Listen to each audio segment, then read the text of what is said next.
Welcome back to Dad's Bedtime Stories. Before we get started today, just a reminder to like, subscribe, comment, or rate the podcast or whatever you can do on whatever platform you're listening on. This is episode 11, The Dragons. You wake up in the morning in your camp on the dinosaur planet. You leave the sleeping pod you were in, and you head outside to see how your friends are doing. One by one, each of your friends comes out from the sleeping pods that they were in. They stretch, and they head to the center of the sleeping area, where there's a huge fire pit with lots of seats around it. You and your friends sit around the fire, and the spaceship appears. "Hello, what would you like for breakfast?" Each of your friends tells the spaceship what they'd like for breakfast, and he disappears. Before long, a team of robots appears and brings each one the breakfast that they want. While eating breakfast, your friends ask you questions about the coolest thing you've seen on the dinosaur planet. You tell them how you found this one dinosaur who had wings. Actually, you think, he's right over there. You point towards the winged dinosaur in the distance. He looks over at you and kind of turns his head to the side. "Do you guys want to go meet him?" you ask. "Sure," they all say. "We've never seen a dragon before." "A dragon, you ask? What do you mean a dragon? He's a..." "Oh yeah," you realize. He is a dragon. You walk up to the dragon and say, "Hey, dragon, these are my friends." "Nice to meet you," says the dragon. "By the way, I've been meaning to come up with a name for you." "Why would you come up with a name for me?" asks the dragon. "I already have a name." "Really?" you ask. "What's your name?" "My name's Bill," says the dragon. "Bill? You're a dragon named Bill? Well, okay, I guess that's as good of a name as any other name. Well, good to meet you, Bill," your friends say. They start to ask Bill hundreds of questions. You try to calm them down, saying, People, Bill can't answer this many questions. I'm happy I found him. He's one of a kind." "What do you mean, one of a kind?" says Bill. "Well, I assumed you were the only one of your kind. I mean, there were no other dragons around when we went looking for that medal. It was just you." "It was just me there, 'cause it was my job to look after the medal," says Bill. "So there's other dragons?" you ask. "Of course there's other dragons. If there weren't any other dragons, there couldn't be one dragon. It's just a thing. It's just how nature works, you know."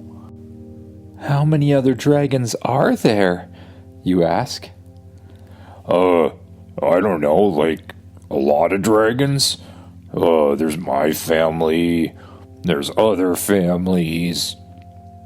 I don't know, there's quite a few dragons back in my village." "You live in a village?" you ask. "Well, not really a village, just kind of a place where we live and we leave the dinosaurs that we eat. It's pretty disgusting, actually." "Can we go there?" you ask. I guess, climb on back." Bill bends down, allowing you and your friends to climb on his back. He's absolutely huge, so there's lots of room to do it. Once you and all of your friends have climbed on Bill's back, Bill starts flapping his enormous wings and takes off into the sky. You fly higher and higher until he's soaring above clouds. You can feel the wind against your face. You and your friends look down at the earth below you. Well, alien earth anyways. And you look out at the sky around you. You see pterodactyls flying as well, riding the air. It's peaceful and calm. Eventually, Bill starts to descend and lowers himself further and further towards the earth. Eventually, he lands in a huge field. And he says, "Hey guys, come meet my friends."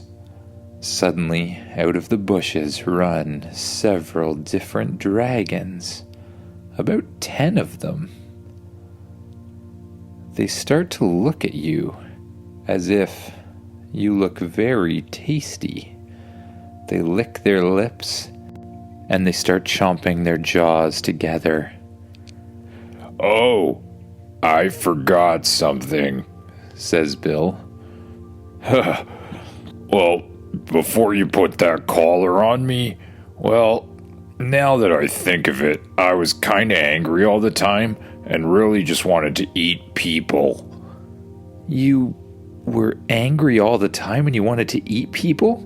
So you're saying that those guys want to eat us? I thought you said they were nice. They are nice, says the dragon. But, they're just not nice all the time, I guess. You know what I mean. You know how people get, says Bill. I know how people get. We have to get out of here. Suddenly, one of the dragons blows a huge plume of fire out of its mouth. You and your friends scream and run and jump on top of Bill. You guys can blow fire out of your mouths? Of course we can. We're dragons. What did you expect?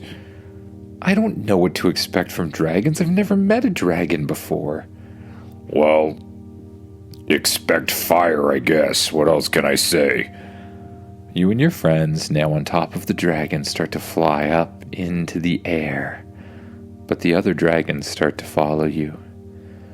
Bill tries to fly away as fast as he can. He dodges streams of fire being shot from the other dragons. But they start to get closer and closer and closer until they're almost biting Bill's tail. Hey guys, knock it off! These are my friends, Bill says, but the other dragons just roar and shoot fire out of their mouths. Can you, shoot fire back at them or something? Oh, I can, but they're my friends. I don't want to hurt them. But they're trying to eat you right now. They're not trying to eat me. I'm immune to fire. They're just trying to eat you guys. Well, we don't want them to eat us. Well, then you have to get off of me because I can't fly fast enough with you guys up here. But we can't fly without you up. Wait a second. We can fly. Guys, I forgot we had spacesuits. You and all your friends slam the palm of their hand onto their foreheads at the same time. Ugh, they say.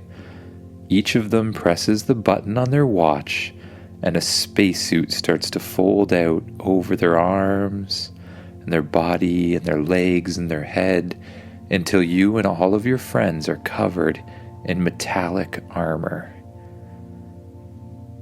As you recall, all you have to do to use it is to just think about flying, and you do. So you and all of your friends jump up in the air and begin to fly.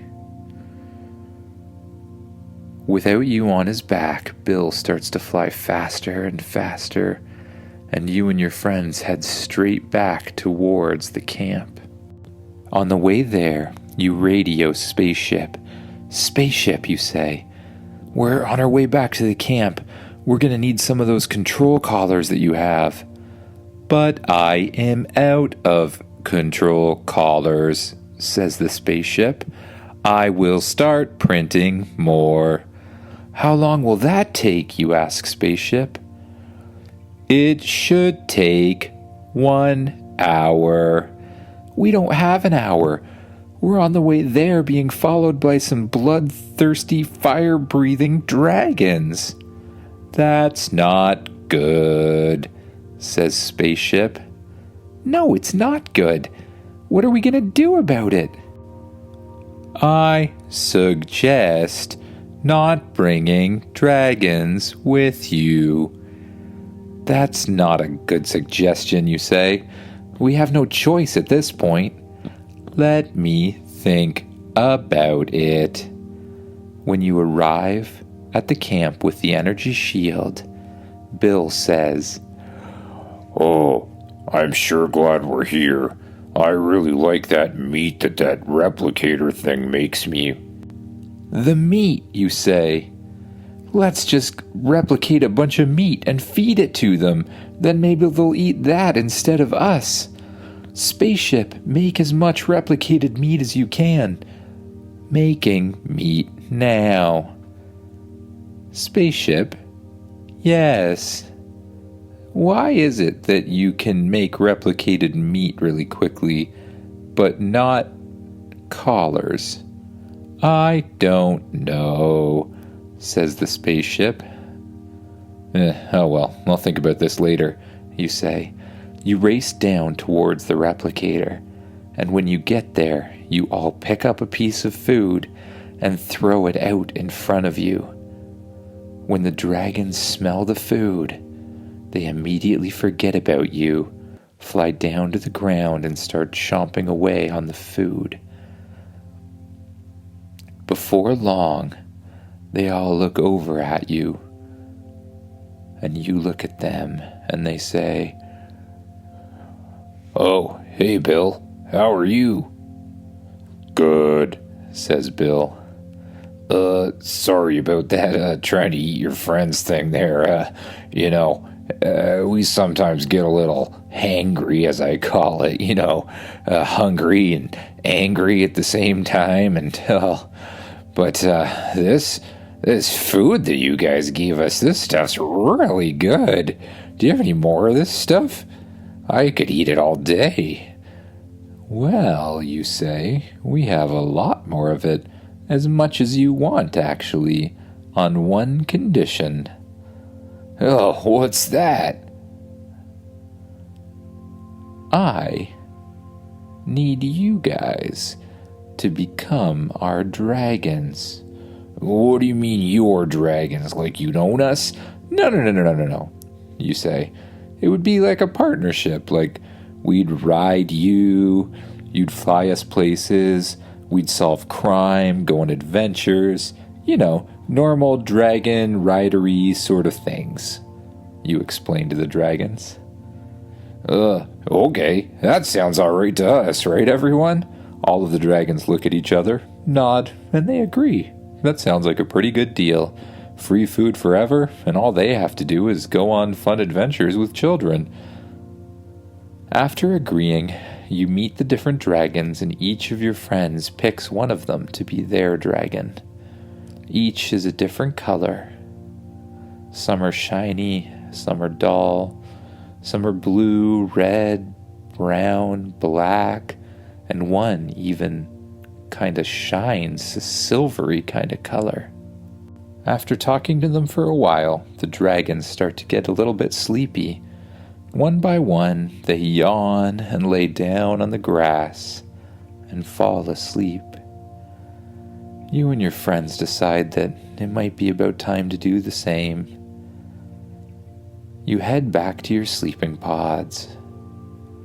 You go inside yours, lay down on your bed and say, Spaceship, turn out the lights. I'm going right to sleep. You let your eyes close. It feels so nice to be laying on your bed. Spaceship, you say? Can you put on some noise or something? All I can hear is those dinosaurs snoring. Yes, says the spaceship. Here is some noise for you. Slowly, you start to hear the sound of white noise appear, getting louder and louder as you get more and more tired, your eyes becoming heavier and heavier as you allow yourself to drift off to the world of sleep and dreams.